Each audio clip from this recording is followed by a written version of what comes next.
clever UX to hide renewal prices or mislead buyers a little bit into purchasing different types of plans, or using free trials as a way of coercing people into products that they might not want or are interested in. And there are a lot of tactics there that companies can deploy. I've definitely seen brand and reputational damage come to companies because they've been doing that. So good businesses shouldn't have to rely on a lack of pricing transparency and dark UX to be successful. They should be able to rely on very transparent pricing and a really good product that provides value to our customers. So for me, it's a bit of a red flag if companies aren't thinking about this and doing the right thing by consumers already, even though governments and regulators are starting to point themselves in that direction around protecting the consumer more.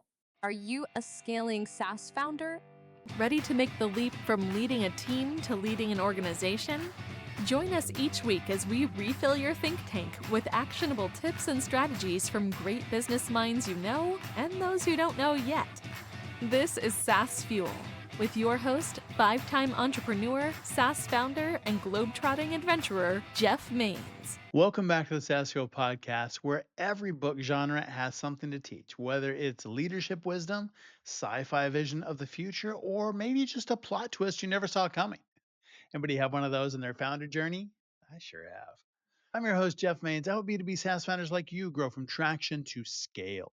Here, growth is more than just numbers. It's about crafting a future-proof company, premium valuation, and leaders who build a business of significance while living epic, adventurous lives. Have you ever thought expanding your SaaS business globally was just a matter of flipping the switch and going live in a new market? Think again. Scaling internationally isn't just about translating your website and accepting payments in different currencies. It is a legal, financial, and logistical maze, or we could put in parentheses sometimes, nightmare. One wrong move, and you could find yourself tangled up in unexpected sales tax liabilities, frustrated customers who can't pay the way that they want to, and conversion rates that plummet instead of soar. Today, we're diving into the hidden complexities of global expansion that SaaS founders need to understand. We'll unpack why sales tax is trickier than you think, and I thought it was tricky until we had a conversation. Way more difficult. How localization goes beyond just language, and why payments should be seen as a growth strategy, not just an operational function. Plus, we'll explore the biggest trends in international payments and regulations that could make or break your next market expansion. If your goal is to take your SaaS business beyond borders without running into expensive surprises, this episode is your roadmap. Let's get into it. Our expert guest last week was John Horn, CEO of Stub Group. He shared how businesses can maximize their paid ad ROI while avoiding costly mistakes. John broke down the latest trends in AI-powered ad optimization, account management strategies, and most importantly, how to protect your ad spend from suspensions and inefficiencies. And last Tuesday on our founder episode was Ahikam Kaufman, co-founder and CEO of SafeBooks AI. He explained how automation is transforming financial operations from avoiding major account errors like Macy's $150 million misstatement, the kind of thing that oops just doesn't work for, to leveraging AI for compliance. ICOM provided invaluable insights for modern CFOs and SaaS founders. If you missed either of those episodes, go back and check them out. My guest today is Lucas Lovell, VP of Product at Paddle, a payments infrastructure company that helps digital software companies scale globally. With a background in SaaS and FinTech, Lucas has firsthand experience launching and growing businesses across multiple markets. From founding a travel tech startup in Australia to scaling in Europe through the French tech ticket program, Lucas understands the complexities of global SaaS expansion. Welcome someone who's helping SaaS companies unlock growth through smarter payments. Lucas Lovell. Hey, Lucas, welcome to SaaS Fuel. Thank you, Jeff. Very happy to be here. You launched a SaaS startup right out of law school, which I think is awesome. What inspired you to take the leap? And how did your legal background influence your approach to entrepreneurship? Great question. Great question. To be very honest with you, I think the catalyst for leaping into tech was probably a bit of a disinterest in the career path that law was taking me down.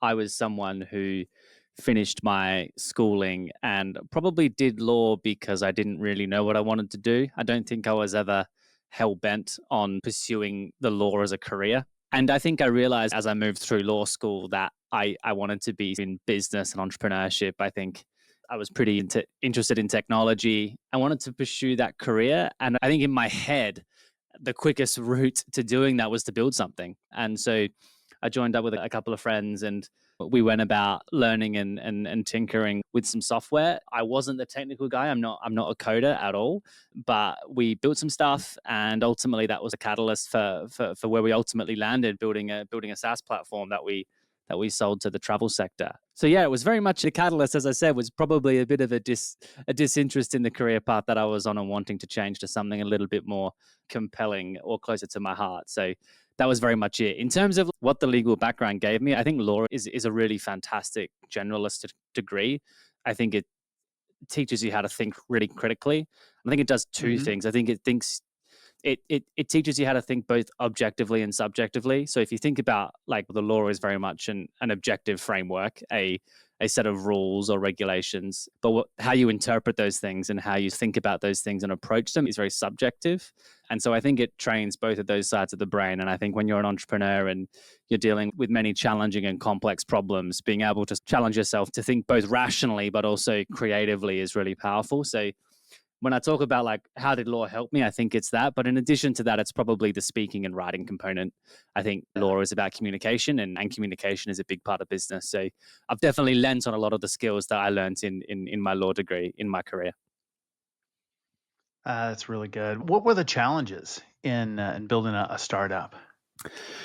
There were lots. I think we were very green. We had no idea what we were doing, to be honest, at the start. Been there, Yeah, yeah. exactly. We were very much um, trying to work out how to build an app, how to build a software product. I think we were very much starting from basics, and I think so. There was a technical side of it that was challenging, like how do we actually get something up and running, and then there was the sort of operational side of building a business and how we could commercialize it. I think was a big challenge that we faced. I think when you're starting out, it's you have all these ideas, right? And ideas can come pretty freely to a lot of people. I wouldn't say they came super freely to us, but I think we had plenty of ideas. But it was taking an idea and converting that into a commercial opportunity that I think was most challenging. And that's probably what took us a few years, right? Like when we started out our company, we had a cool product and the product was interesting, but working out how to build a commercial company out of it was quite hard. So I'd say the monetization component was a big challenge. And I think lots of first time founders definitely experience that. But I think for us, it was just our first foray into the professional world and learning the ropes the hard way, which I definitely don't regret doing. We learned a ton in that regard that I've learned on throughout my career. But yeah, it was definitely challenging. Without a doubt. Yeah, I think it's always a challenge being a first-time founder in a technical environment. And my background's not technical either, it's Hmm. sales and marketing. And so it is very different. There's a lot to learn about that. And you think if I build a great product, it's just going to sell.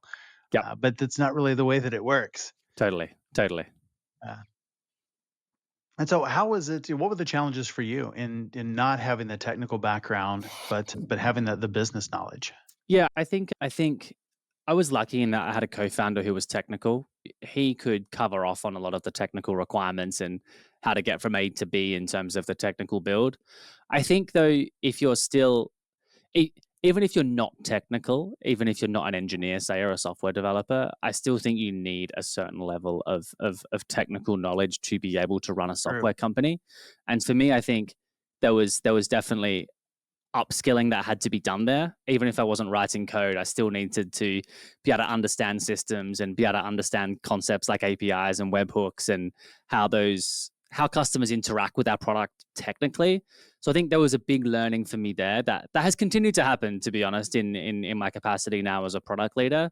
But bridging that gap between the business and the commercial outcomes, but also how the build and the technical side of it drives those outcomes was something that we had to spend a lot of time thinking about and learning as we moved through the experience.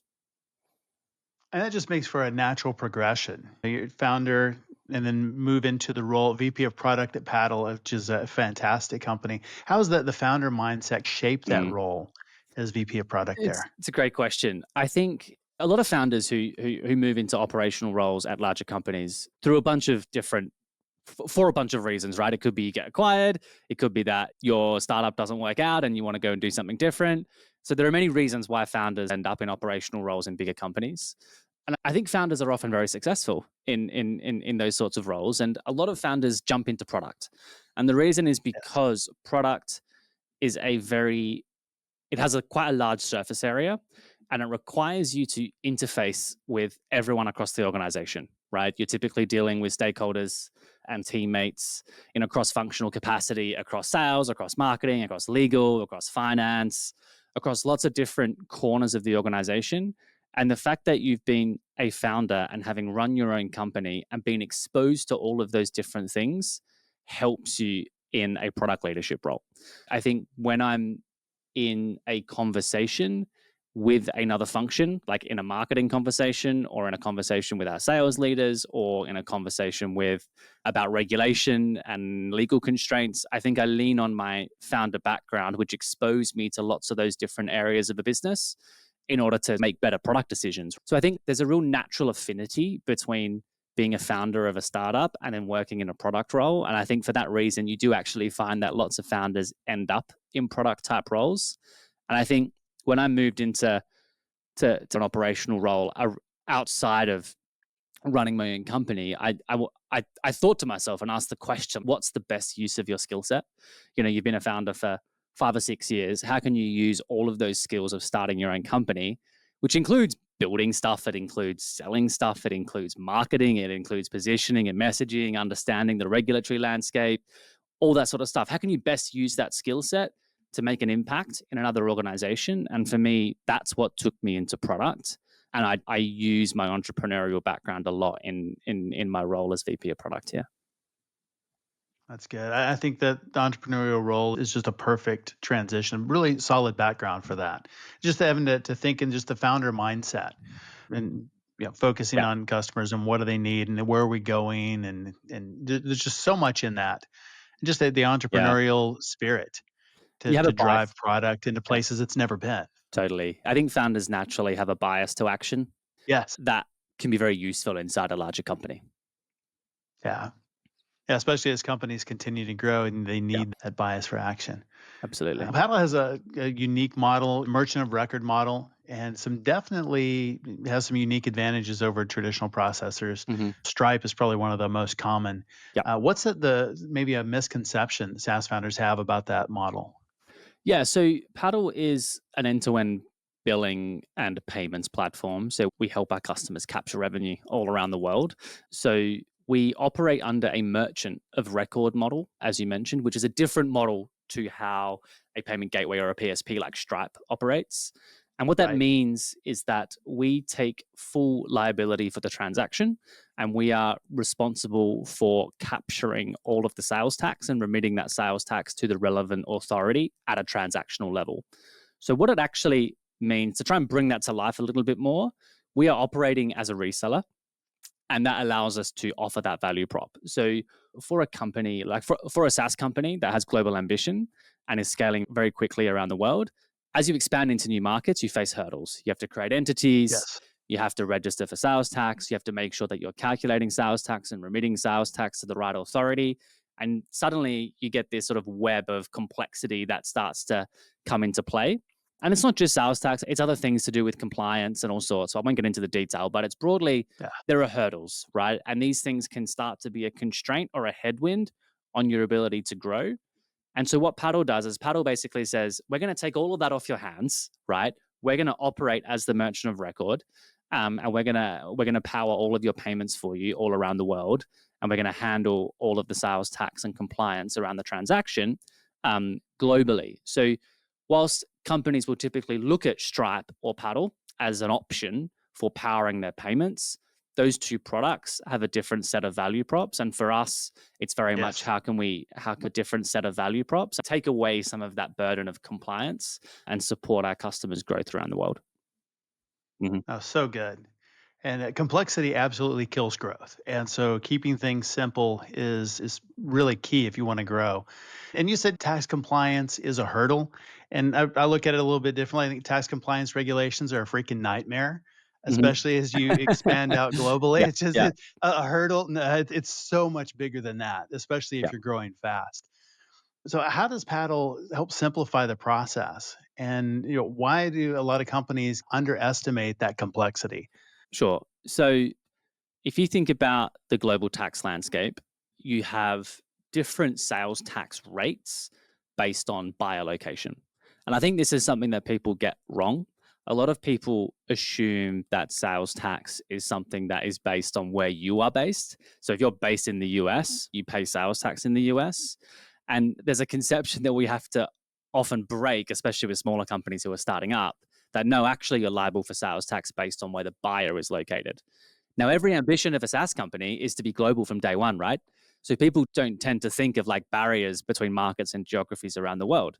But what they fail to think about often is the fact that actually you're taking on sales tax liability as soon as you start to sell your product internationally. So there are a number of ways in which you can combat this, right? Now, there are other tools out there. I'm not gonna sing the perfect story of Paddle, right? But there are other tools out there that help you manage sales tax. So you can go Sure. and build some of this infrastructure yourself. You can use other products like Avalara, for example, is probably the best known in the world, or Stripe Sure. Tax that will help you calculate the right rate. But what those products are doing is they aren't taking liability for that, and they aren't actually remitting and filing with the relevant tax authority. That's still on you to then go away and do that. Whereas Paddle, as the merchant, as the one who is liable for the transaction, is actually taking on that responsibility ourselves. So when the buyer is paying, they're paying through Paddle's payments vehicle, right? And through Paddle as the merchant, so that we can provide that sales tax value prop. So it's one integration. You get all that out of the box versus having to stitch together a bunch of tools to manage the ongoing complexity of sales tax as you start to expand internationally. And then if you look at it, and then to talk a bit about like sales tax complexity itself, if you think of a country like the US, sales tax can change at a state or a city level. You can be liable for different rates of sales tax just based on where you're selling within the US. Lots of US founders are on top of this more or less, but lots aren't as well. And especially foreign founders or companies that have been started and launched abroad entering the US market tend to feel a bit overwhelmed, right? When they look at all of this and go, gosh, there's a lot of tax complexity in the US. Whereas Europe, it's a bit more straightforward because the EU has the VAT concept and tax rates are much more standardized in different markets. But yeah, there's a lot of complexity in the US itself. Without a doubt. And you mentioned two different levels there. One is calculating the tax. Yeah. And so that is one piece. And I think that's the easy piece. There's definitely complexity there. But the real value that I see is in registering and filing. Correct. Because having to do that as an entity in all of those different places and getting the paperwork right, and then remembering to file and just filling out the forms, Yeah. that can be a full-time job, in itself. Totally. Yeah, and that's a mess. And so I think that is just massive value that you don't get from just somebody that will calculate numbers for you. Exactly. Spot on. Yeah. You mentioned that Europe, and that's something it's pretty interesting. There are a lot of different cool things going on in Europe. You're laureate of the French Tech Ticket Program. Mm-hmm. What are some unique lessons you learned about scaling a startup in Europe that SaaS founders in other regions might overlook? That is a great question. Europe was eye-opening for us. The catalyst for going to Europe was very much the market size. We were working Sure. in tourism, and Europe is obviously an enormous tourism market with really solid tourism infrastructure. So lots of clients and customers for us in Europe, which is why we moved. When we moved, though, from Australia to Paris to run the company, we were dealt some pretty tough lessons. And a lot of that was, I think, came from an assumption that I think a lot of Anglo-Saxon founders have, which is that the whole world just plays by their rules as English speakers. And I think it's something that a lot of founders face and realize isn't entirely correct as they start to sell abroad. Now, don't get me wrong, English is the dominant business language globally. That's definitely true. But there's a lot of nuance to going to market in foreign countries that is probably misunderstood, or I think not thought of deeply enough. So when we think about launching in new territories, we think about, how do I localize my offering in those territories? How do I localize my offering in France so that it is compelling to a French audience? Now, it's one thing to say, I'm just going to enable my checkout in France so that any buyer in France can purchase my product. But you are inhibiting your growth if you're not thinking about localization more deeply than that. So we think about a number of different layers to localization. The first and most obvious one is language localization. So, Sure. are you providing a buying experience in the language of the buyer, right? And of course, lots of buyers are comfortable in English, but you are going to see higher conversion rates through the funnel if you are offering a localized language experience. For Without a example, doubt. so at Paddle, we provide our checkout in many different languages, but it's not just about the checkout experience. It's also about, are you localizing your product? Are you localizing your documentation? Are you localizing your contracts? And all that sort of stuff is going to make a difference in terms of the ease with which you'll find selling into that particular geography or territory. There's another layer to that, which is currency. Currency is a really important component of localization. You would be blown away by how many US companies just sell in USD globally and don't think too much of it. Now, Hmm.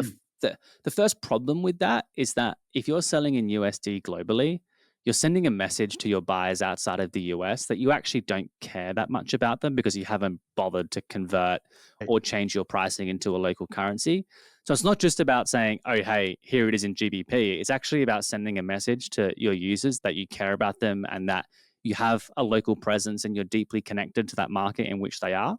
So I think it's about that, but it's also about conversion, right? So again, like our data internally at Paddle shows that if you're localizing currency, you're going to see higher conversion rates through the funnel, right?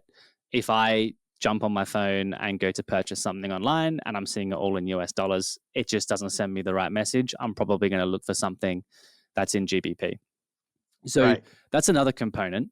And then I think there's like localization of pricing as well. So if you think about using US dollars as a baseline, different geographies and markets have different willingness to pay against the against USD. If you're selling into the Nordics, you might see willingness to pay is 20 to 30% higher than what it is in the US. But if you're selling into Eastern Europe, it's probably 20 to 30% lower. If you're selling into South Right. America, it's probably 20 to 30% lower. You're just not optimizing your performance in that market if you aren't also localizing your price points and adjusting your price points based on willingness to pay and based on purchasing power. And then the other component, I can keep going about this, is like payment methods. So are you Right. enabling your buyers to pay using the payment method of choice?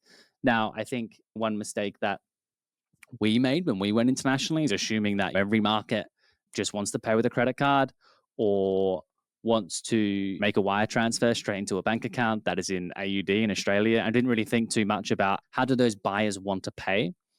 And I think understanding that payments changes and is different in every market and the habits of buyers and the sort of payment methods that they want to use is different.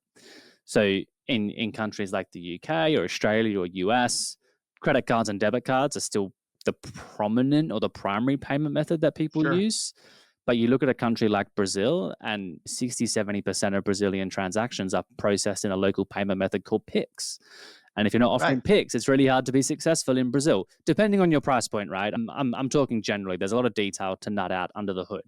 But I think really thinking about, do I have the right payment offering and am I crafting the right buying experience to succeed in that market is super important.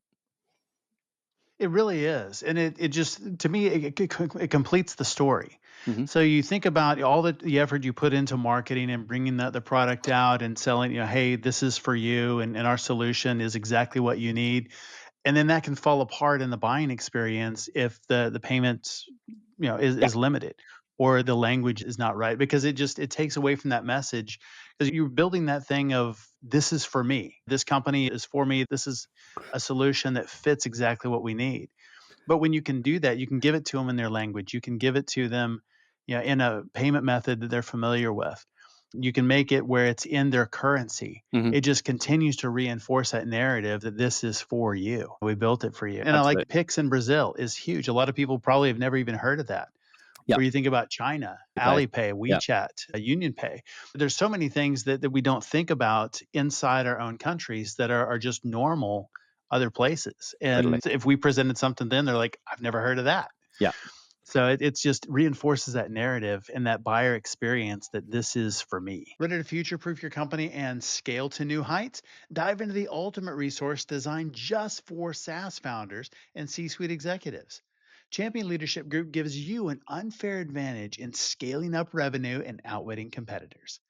Imagine solving your biggest scaling headaches and hitting 5, 10, 20 million ARR and beyond with ease.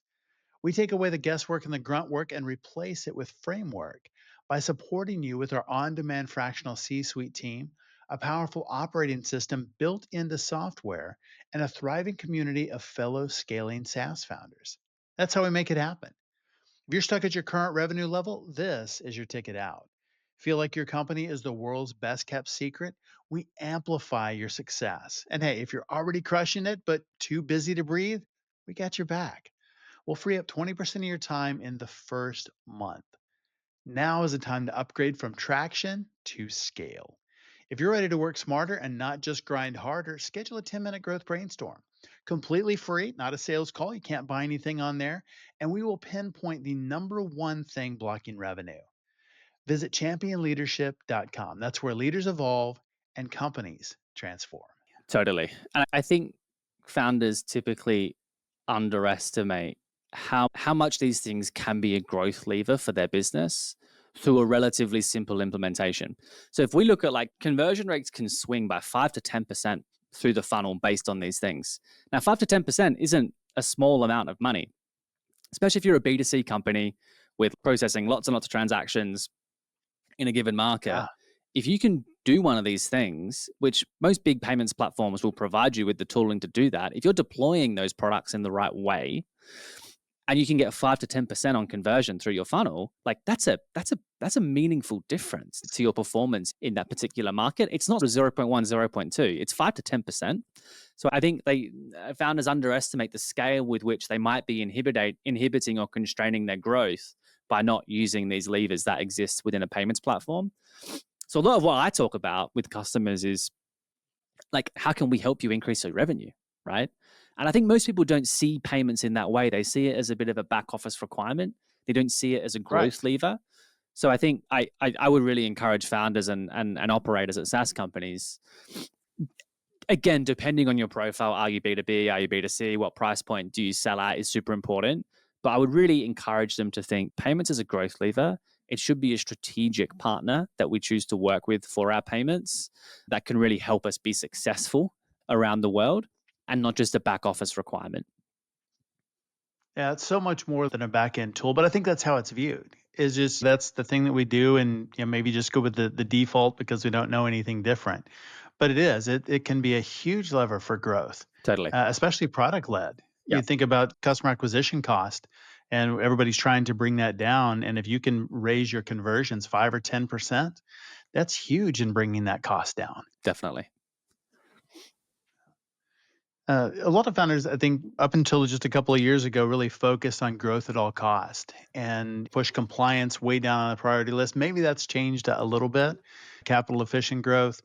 But maybe what's a real world example that you've seen where the approach backfired of pushing compliance to later instead of dealing with it now, and maybe how could that have been avoided? Yeah, it's a good question. I think compliance similarly is not something that is front of mind for a lot of, especially founders typically don't think of themselves as needing to consider and think about compliance requirements. It's not the Compliance fun is part of business. exactly, it's not the fun part. It's not the part that it's very much focused on how can I make my product better and how can I get it in the hands of more users and generate Right. revenue. I think the world is changing. I think we are in an era of more consumer protection. I think that signal is coming in pretty firmly from a lot of governments and regulators around the world, both in the US and elsewhere. I think if I point to a few examples, you have probably seen the recent ruling from the FTC around click to cancel, which is a ruling that says it has to be just as easy to cancel your subscription as it was to sign up. Super important. And when the EU pre-billing reminders are really common now. So legislation around when you have to send pre-billing reminders, basically trying to tackle the problem of customers and buyers experiencing subscription fatigue, where you have so many subscriptions that you just start to forget about them and you're not using the product, but you're still getting billed for it. So based on sort of term length and billing cycles, you need to send a notification to those users or to those buyers before their renewal. That's now law in some European countries. It's also law in some US states as well. So I think the direction of travel is more of this, not less. But I do think a lot of SaaS founders, especially early stage SaaS founders, don't view themselves as being the target of regulation. I think a lot of SaaS founders think of regulation as a tool that governments are using to tackle big tech. Oh, it only applies to Google. I've heard people say that before. They're not going to come after us so we can get away with it. So I think I I don't have a perspective on whether that's true or not. To be honest, I think it's my counsel would be to think about it and get on top of it. A company like a payments platform like Paddle takes all of that off your hands, so we manage all of the compliance for you and take liability for that. But I think there are signs. I don't have a specific example, but I think there are signs or indicators that regulators are going to start coming after companies a little bit more for non-compliance. And I also think that that there's an increasing sentiment among the tech circles, I think, especially in sort of in the subscription world, that consumers are starting to be turned off by companies that are deploying dark UX patterns or not being fully transparent on things like pricing. And I think it's actually a danger for your brand and a danger to your reputation.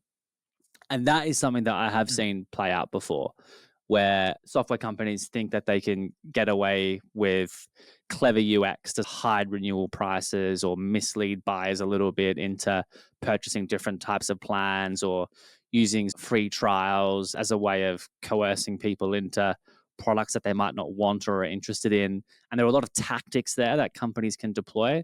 I've definitely seen brand and reputational damage come to companies because they've been doing that. So good businesses shouldn't have to rely on a lack of pricing transparency and dark UX to be successful. They should be able to rely on very transparent pricing and a really good product that provides value to our customers.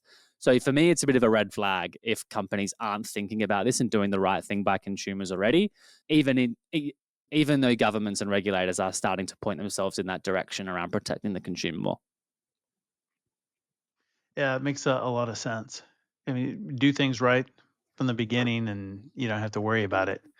Yeah, exactly. And that's a scary thought, just thinking about compliance. The law applies to some other company, but not us. We're fly under the radar. And that works great until it doesn't. Exactly. And you never know when that's going to be. Yeah, totally. Yeah, it's a scary place to be, especially if you're looking to exit or do something longer term, take on funding, raise rounds. You don't want that hidden risk Correct. sitting back there waiting, because those kinds of things come up at the 11th hour, and that's where companies get retraded and valuations go down and deals get weird. Exactly. At a liquidity event, the last thing you want is for an unknown sales tax liability to suddenly pop up on your balance sheet. Right. Which Yeah, definitely not happens, a by good the way. day. It definitely happens. Companies who ignore it and then go to raise money or exit, and then they get popped with a nice little liability on the balance sheet. Yeah. Well, with strict demands, compliance, regulatory frameworks, how do you balance the need for rapid product innovation in that kind of market at Paddle? Yeah, so I think fundamentally, Paddle is critical infrastructure. Payments is critical infrastructure for a SaaS company. You can't Yes. capture revenue without it, right? So it's a pretty sticky product. High switching costs, I think that's relatively established and relatively known. We think of ourselves as a company that helps our customers increase revenue, reduce cost, and reduce risk. So we increase revenue by helping companies scale and expand around the world and maximizing checkout conversion and payment acceptance and a range of other things. We help them reduce cost by taking away a lot of the operational burden of managing tax compliance and other things. And we reduce risk by making sure that our customers are on the right side of the compliance equation and by taking that off their hands. So I think from our perspective, compliance is a core value proposition, is what I'd say. Like a very core fundamental value proposition. And it's a big reason why a lot of our customers choose Paddle. So in terms of balancing that work with other work, I don't think we find it too difficult because we know how fundamental it is to providing value to our customers. So we don't view compliance as a back office requirement. We view compliance as a value proposition, as something that is helping our customers and a big reason why our customers choose to work with us. So from that perspective, it's a really core component of our product roadmap, right? It's a really core component of how we help our customers by making sure that we are providing and maintaining compliance all around the world. But of course, to your point, sometimes we are building towards a really exciting product roadmap that is a bit more innovative, a bit more about building sort of new flashy features, and a new compliance requirement comes in, and it can slow that down a little bit. So we do have to balance, but I would say the way that we think about it is really powerful in terms of it's not like we got to go and do that compliance thing. It's no, we have to do that compliance thing because it's how we provide value to our customers. And I think as long as we maintain that positioning internally at Paddle, the company is very comfortable with the product team going and making sure that we're compliant. Because if we're not, then we're not being a very good merchant of record. We're not being the Right. partner that we tell ourselves we are to our customers. So yes, it can sometimes constrain roadmap. Yes, it can sometimes slow down delivery, but for very good reason. And the company is pretty aligned on that. Yeah, that's really good. We mentioned switching. And so I think just like we've talked about, a lot of founders, at least initially, will see payments a necessary evil. It's something they have to have. They can't generate revenue without it. But then as that starts to change, the mindset shifts and they do want to view payments as a strategic growth multiplier. How easy is it to switch to Paddle from other solutions? Yeah, it requires development work, but it's relatively easy. Like we've seen customers go live with Paddle in a matter of a few days. Okay. For a more sophisticated operation, it might be a few weeks. It very much varies, and it depends how much dev resource you have free to build an implementation with Paddle. So you do have to sort of integrate with Paddle's APIs and Paddle's product to spin up an implementation, and then direct your new traffic through Paddle as opposed to through the incumbent. So there is some development work there to do, but I wouldn't describe it as a multi-month onerous process that requires like a deep amount of product and engineering resource. Very much depending on the size and scale of the company. But most companies can turn around an implementation relatively quickly, anywhere from a few days to a few weeks, I'd say. And at more sophisticated, larger companies, a bit longer than that, but any flavor of in between. You then have the process of migration, which is actually you've got your renewals being processed through your incumbent, so your current payment provider, and then you've got your net new traffic, so your new sales going through Paddle or the new payments platform. And then there's a process of migration where what you're doing is you're actually taking the subscribers on the incumbent and migrating those payment tokens from, say, Stripe, for example, to Paddle.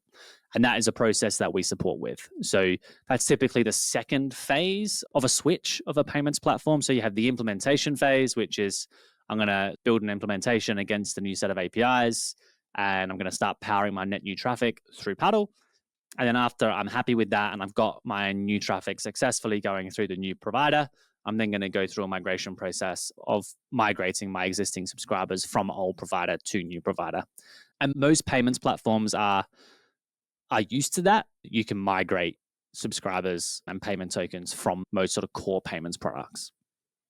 Okay. Significantly easier than I was expecting. So I think that's a big reason, or maybe a big fear, why companies don't want to make the switch is because it's going to be difficult. I don't know if it's going to work as well, and then we're going to be on two systems. But I like the approach, where net new goes on the new system, and then once everything is good there and you're confident, then things are migrated over. Yeah, a very good way to do that, low risk. Yeah, I think so. And I think a lot of our job is to make our customers or prospects feel comfortable with that. So there's quite a bit of education that has to go into that, and there is definitely, as I mentioned, lift required on the side of the customer. But it's a very doable process at all stages of your journey. Excellent. Reflecting back on early SaaS venture, what's maybe one or two lessons you learned the hard way that still influence how you approach product and growth today? Sure. I think for me, the main lesson that I probably learned the hard way was I think it's not appreciating the complexity of localization and going global. I think there is very much and this was my perspective, that technology has broken down barriers around the world, which it has. That's true. Yeah. It's given us all the possibility to be global from day one. That is true. but it's not just, but it doesn't mean it's easy or makes you immediately successful by just enabling or giving yourself the ability to be present in a market without thinking deeply about how to succeed there. I think there's a difference between I'm going to be present and I'm going to be successful in a market. I'd encourage SaaS founders to think about those two things. So I think, as I mentioned, probably more in a more succinct way to put it, it's easy to be present everywhere. It's not easy to be successful everywhere, is how I position it. So when I moved our company from Australia to France, I thought, we don't need to change anything. We'll just go to France and we'll just sell to French customers. Easy. No, we had to change our contracts, right? We had to spin up an entity because we had some customers who only wanted to do business with a French entity. We had to change our go-to-market motion and how we deployed our sales playbooks because they care about different things. Like when we started selling into Germany, we realized that Germans are very data conscious, right? So we had to bring that we had to nip that in the bud earlier in the sales process than what we did in countries like Australia. We had to think about payment methods. We had to think about how do we spin up bank accounts to make sure we can have funds and receive funds in that particular currency. So there's a lot of hidden complexity. And if you don't get on top of it and ask yourself, how do I be successful in this country and not just present in this country, then it will definitely start to constrain and inhibit your ability to grow. And I think that's the biggest lesson I learned that I would sort of make sure that SaaS founders are on top of. That's so important. And I love the distinction of being present versus being successful. And those are two very different paths. There are a lot of companies that do. They're present and they find it really hard to crack into a new market. Yeah. And it's because they're just present, but they're not doing the things they need to be successful. Yeah, absolutely. Now, looking ahead, what trends do you see shaping the future of global SaaS payments, and what should founders be doing today to stay ahead of that curve? Ooh, that's a good question. Trends in SaaS payments. I think we're seeing a rise in alternative or local payment methods. So I think we're seeing lots of SaaS companies want to move into more high growth markets. So I think of markets like Brazil, I think of markets in APAC, so China, South Korea. I think of markets in Africa as well that are fast growing and represent a lot of opportunity for SaaS companies. And the way that people pay in these markets is very different to what it is in sort of traditional Western markets. And I think a lot of SaaS founders are going to start to experience some of the friction and complexity that comes with that. So I think we're going to see SaaS companies choose to offer a much wider range or have to offer a much wider range of payment methods. So I think we'll only see more alternative payment methods, not less. I think that's probably the main one. I think the other one is more regulation around consumer protection. I think that's going in one direction. I think in the next few years, the regulatory landscape is going to be more complex. I think I probably had higher conviction on that before the change in government in the US. I think the Trump administration has displayed an appetite to actually go in the opposite way. But I think, at least in Europe, from my vantage point, it's definitely going in that way. And it will be interesting to see how that plays out over the coming months and years. But I do broadly expect there to be a more challenging regulatory landscape and a more challenging tax landscape. And then I think the other thing, which is probably less related to payments itself and more related to pricing and packaging, is the impact of AI and how it's going to really change how we price products and how we put together our billing models. We've been in a world for the last 5 or 10 years where the established SaaS model is the good, better, best model. So you have 3 plans, right? And I think that's going to start to change. I think we're going to see much more value-based pricing, a bigger desire to price based on the value received from the product. So things like usage-based and consumption-based pricing, especially as AI starts to become a really core component of most SaaS offerings. And I think that will also change buying experiences and buying behaviors. So they're probably the 3 things: payment methods, local payment methods, non-card payment methods, basically, consumer protection and regulation, and also AI really changing how we think about pricing and packaging. I like that. I think you're exactly right on all of those, especially the pricing and packaging. I think that is already started to change. We're seeing a lot more usage-based pricing, a lot more consumption-based, and it'd be interesting to see how that plays out over time. But I really like the alignment of the software and the buyer Really having the value. The more value they get, the more they pay. And if it's not valuable, then the Totally. companies probably don't need to be in business to Yeah. start with. It makes a lot of sense when you think about it. It does. It does. Where can people learn more about you and about Paddle online? Sure. Paddle.com is where you can learn more about Paddle, but I'm very happy to talk to people directly. So you can find me on LinkedIn, Lucas Lovell. You can find me on X or Twitter, however you want to call it as Yeah, well. I'm present on both of those platforms. So please do feel free to reach out. absolutely. And we'll make sure and link that in the show notes. Look, it's been such a great conversation. Thanks for being on SaaS Fuel. Awesome. Thanks very much for having me, Jeff. Appreciate it. Thanks again, Lucas, for coming on the show and sharing your journey and insights. You can learn more about Lucas and Paddle at paddle.com. And be sure to connect with Lucas on LinkedIn. As always, all links, highlights, resources, and full show notes are available at saasfuel.com. And be sure to check us out on YouTube as well at Champion Leadership. We have full video episodes, outtakes, trainings, shorts, lots of stuff over there for you. Thought leaders share. I'll bet you're a thought leader. Share this episode with every manager who think, let's circle back, is an actual strategy. I just laugh now when somebody says that. Everyone who shares this week gets an auto decline bot. It's a smart assistant that automatically declines every meeting without an agenda and sends back, could this have been an email? What if scaling your business was as much about structuring your payment as it was about selling? Join us Tuesday as we sit down with Marcus Hamaker. He shares insights on how SaaS companies can structure for sustained growth, eliminate stress, and focus on what truly matters. Got to keep that cash flow smart. And join us next Tuesday on our founder episode as we have Frank Saunders, founder of Salesforge, who's built a multi-million-dollar business in just a year. Not just one product, he's got 5 products in there. It's pretty amazing. You got to hear this. Discover how he is helping companies hit their pipeline targets using big data and automation without inflating headcount. I'll see you next time, and as always, enjoy the journey. Thanks for listening to SaaS Fuel. Full show notes for each episode, which includes a summary, key takeaways, quotes, and any resources mentioned, are available at saasfuel.com. Be sure to follow and subscribe wherever you listen to podcasts. And if you're enjoying the content and getting value from these episodes, please leave us a rating and review at ratethispodcast.com/SaaSFuel. We'll be sure to read these out on future episodes.